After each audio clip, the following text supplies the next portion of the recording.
비트코인 시황 분석, 다양한 정보까지. 비트코인은 역시 경제적 자유와 함께. 네, 안녕하세요. 경제적 자유입니다. 오늘은 지난번에 소개해드렸던 오더블럭을 이용한 매매 심화편입니다. 이번 내용은 심화편인 만큼 난이도가 조금 있으니 아직 지난번 오더블럭 영상과 지지저항 영상을 보시지 않은 분들은 해당 영상을 먼저 시청해 주셔야 이해가 쉬우실 겁니다. 오늘 준비한 내용은 오더블럭을 이용해서 매매를 할 때 디테일하게 생각해 줘야 하는 부분들과 패턴, 그리고 오더블럭 내에서 매수, 매도 포인트 찾기, 마지막으로 오더블럭을 활용한 향후 추세 예측과 구독자분들이 남겨주신 질문들의 답변을 하는 시간을 가져보겠습니다. 우선 가장 먼저 보실 차트는 바이낸스 비트코인 1시간봉입니다. 큰 움직임 이전에 반대 캔들인 오더블럭, 이 오더블럭을 가장 최근 걸로 불리시와 베어리시 오더블럭을 각각 이렇게 그려주고 이 차트의 단기 지지 저항 라인도 한번 체크해 보겠습니다. 여기 단기 저항 자리 마찬가지로 단기 지지, 여기 단기 지지, 이렇게 그린 이후에 지난번에 배웠던 내용 복습 먼저 해보겠습니다. 자, 거래량을 동반한 상승 이후에 고점에서 단기 수평 저항 라인 생성이 되었고, 이 수평 저항에 막혀서 그대로 하락했죠.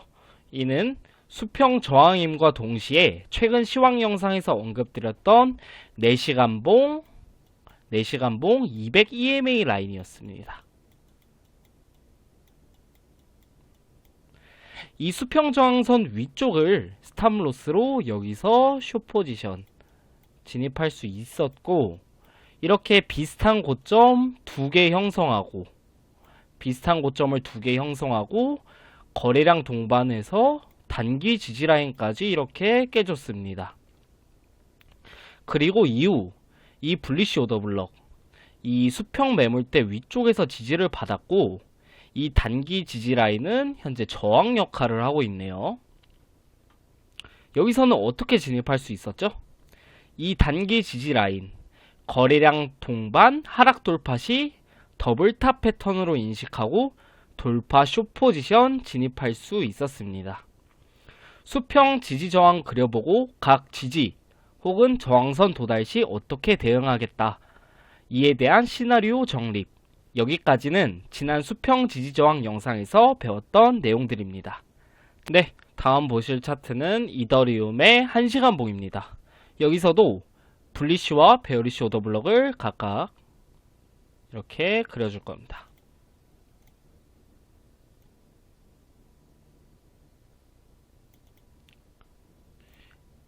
이렇게 각각 그려주신 이후에 이 트레이딩 뷰 왼쪽 툴 중에 간박스라는 툴이 있는데, 이를 이용해서 각각의 오더블럭의 중간 값을 그려줄 겁니다.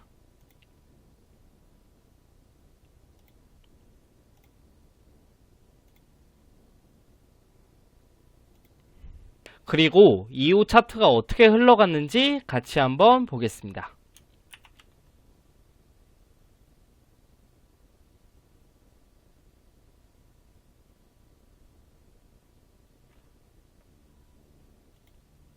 네, 차트 보겠습니다.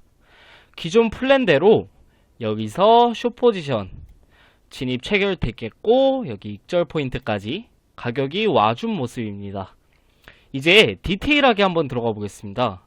이 오더블럭의 중심값을, 아까 저희가 그렸던 이 오더블럭의 중심값을 각각 수평 지지, 저항선으로 활용해서 매매 전략 수립과 추세 예측을 해줄 겁니다.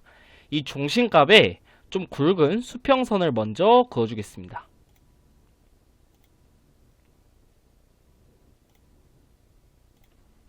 이 상단 베어리시 오더블럭을 보시면 저희가 1차 리테스트, 여기서 오더블럭을 그린 이후에 1차 리테스트에 저희가 진입을 했고, 2차 리테스트에 저항에 막혀서 가격이 떨어졌었는데, 예를 들어 이런 식의 움직임을 보였으면 어땠을까요?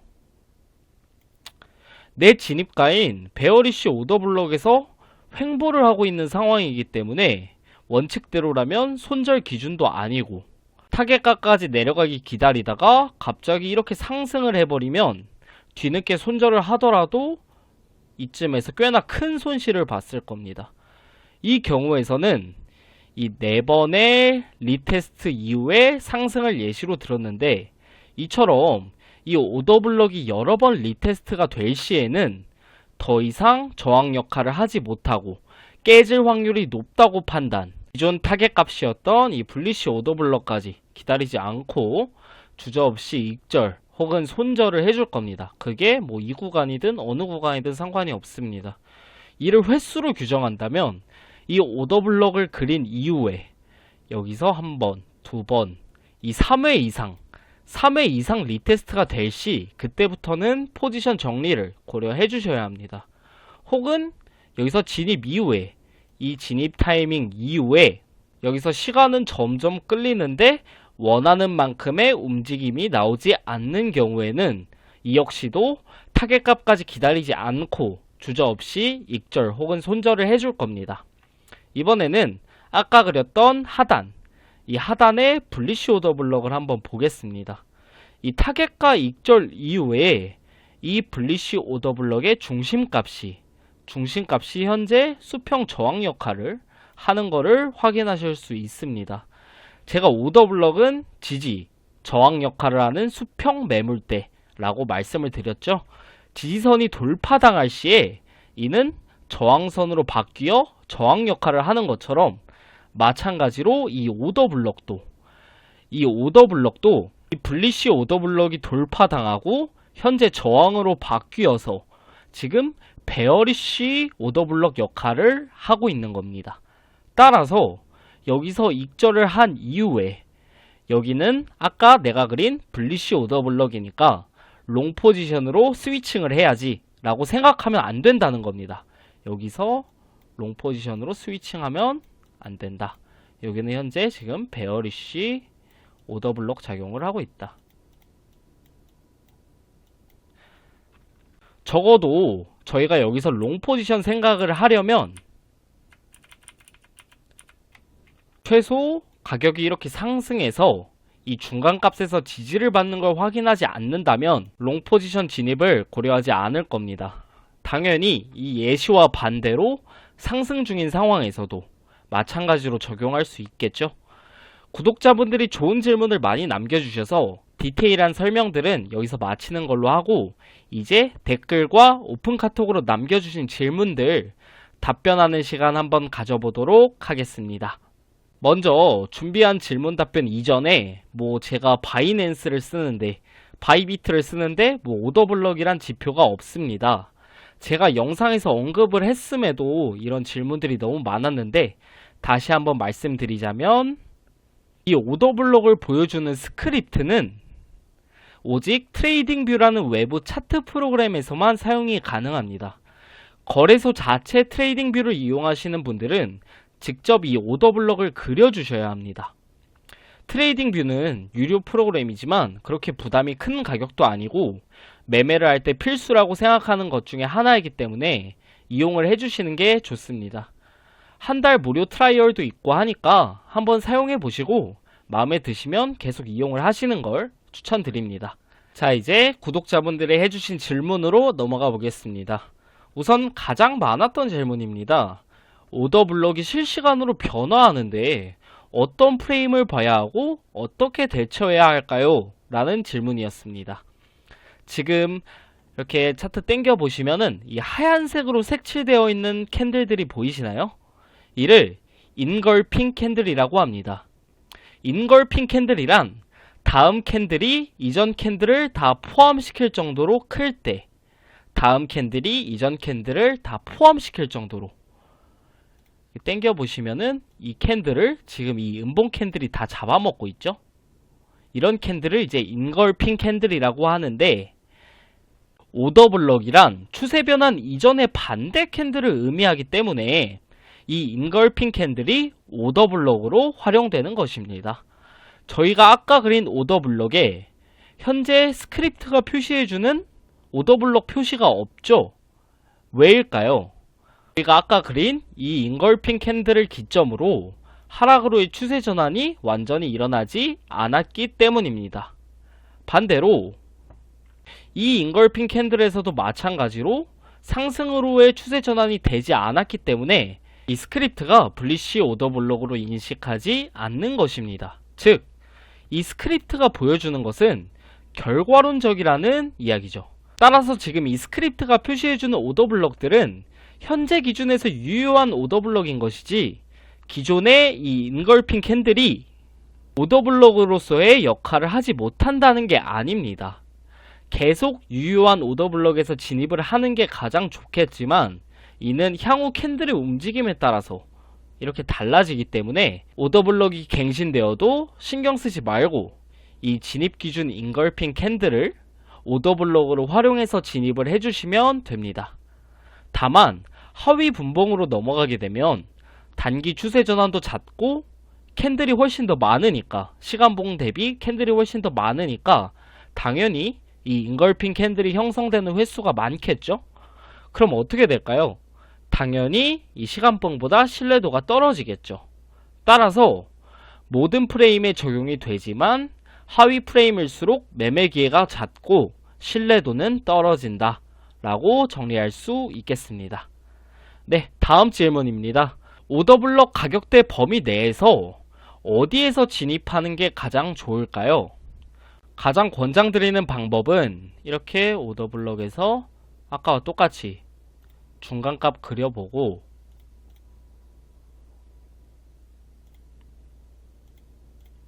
자, 이 하단에서 1번, 중간값에서 2번, 상단에서 3번 이렇게 3분할 매수로 들어가 주는 겁니다. 이렇게 상단, 중단, 하단에서 각각 3분할로 진입을 해주시는 게 가장 안전한 방법이라고 생각하기 때문에 추천드리고 싶습니다. 그렇다면 다음 질문으로 넘어가겠습니다.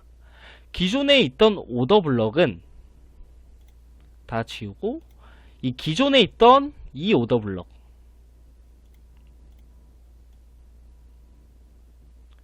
이 기존에 있던 오더블록은 이 새로운 오더블록이 생겼을 때 지지 저항이 사라지나요? 지지 저항 역할을 더 이상 하지 않나요? 라는 질문이었습니다. 이는 아닙니다. 저희는 타점을 잡기 위해서, 이 진입 타점을 잡기 위해서 가장 최근 생성된 이 오더블록을 기준으로 할 뿐이지 모든 오더블록은 수평 매물대의 기능을 하기 때문에 이 수평 매물대를 확인하시려면 기존 것까지 모두 포함해서 가장 높은 부위부터 가장 낮은 부분까지 이렇게 모두 포함을 하셔서 체크를 해주셔야 합니다. 이해가 되셨나요? 자, 이제 마지막 질문으로 넘어가겠습니다. 이 오더블록을 깨고 휩소를 주는 경우가 많나요? 또 기계적인 손절 라인을 잡아주실 수 있나요? 라는 질문입니다. 정도의 차이가 있긴 하지만 이 오더블록도 지지, 저항선과 마찬가지로 여기 보시면은 저희가 아까 그렸던 오더블록, 이걸 기준으로 이런 식으로 살짝씩 이 오더블록 라인을 깨면서 스탑로스 헌팅을 하는 움직임이 자주 나옵니다. 따라서 손절 라인을 1% 이런 식으로 좀 타이트하게 잡다 보면 이런 움직임에 손절이 나갈 수도 있습니다. 그렇기 때문에 손절 라인은, 권장드리는 손절 라인은 한 2%에서 5% 이 정도의 손절 라인이 이런 스탑로스 헌팅 움직임을 대비한 안전한 손절 라인이라고 할 수 있습니다. 추가적으로 이 손절 라인에 도달하더라도 이 손절을 하시는 걸 대부분 어려워하시기 때문에 좀 기계적인 손절 라인을 하나 제시해드리면,